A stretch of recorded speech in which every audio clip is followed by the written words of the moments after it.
আজাদ কাশ্মীর সহ পাকিস্তানের বিভিন্ন জায়গায় ক্ষেপণাস্ত্র হামলা শুরু করেছে ভারত। মধ্যরাতে পাকিস্তানের মোট 9টি জায়গায় হামলা চালানো হয়েছে। এবার ভারতের ক্ষেপণাস্ত্র হামলার পর পাল্টা জবাব দিতে শুরু করেছে পাকিস্তানও। জিও নিউজের প্রতিবেদন অনুযায়ী ভারতীয় বিমান বাহিনীর 5টি যুদ্ধ বিমান, একটি ড্রোন এবং একটি ব্রিগেড সদর দপ্তর ধ্বংস করেছে। নিরাপত্তা সূত্রের খবর অনুসারে বার্নালা সেক্টরে পাকিস্তানের আকাশসীমা লঙ্ঘনকারী একটি ভারতীয় ড্রোন পাকিস্তান সেনাবাহিনী গুলি করে ভূপাতিত করেছে।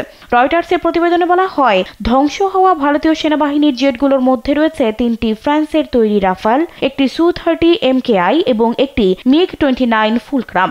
পাকিস্তানের নিরাপত্তা বাহিনীর একটি সূত্র পিটিভিকে জানিয়েছে, ভারতীয় সেনাদের ব্রিগেড সদর দপ্তরে হামলা চালিয়ে ধ্বংস করে দিয়েছে সেনারা। স্যান্ডেলিনা সো, রূপচর্চায় আভিজাত্য। জিও টিভির আরেক প্রতিবেদনে বলা হয়েছে, পাকিস্তানে ভারতের ক্ষেপণাস্ত্র হামলায় অন্তত 8 জন নিহত হয়েছে। এ ঘটনায় 35 জন আহত হয়েছে বলে প্রাথমিকভাবে জানা গেছে। পাকিস্তানের আন্তঃবাহিনী জনসংযোগ মহাপরিচালক লেফটেন্যান্ট জেনারেল আহমেদ শরীফ চৌধুরী জানিয়েছে, ভারতের কাপুরুষোচিত ক্ষেপণাস্ত্র হামলায় পাকিস্তানের কোটলি, বাহওয়ালপুর, মুরিদগে, বাগ এবং মুজাফফরাবাদে 8 জন নিহত এবং 35 জন আহত হয়েছেন। এর প্রতিশোধ হিসেবে সামরিক বাহিনী ইতিমধ্যে পাল্টা ব্যবস্থা শুরু করেছে।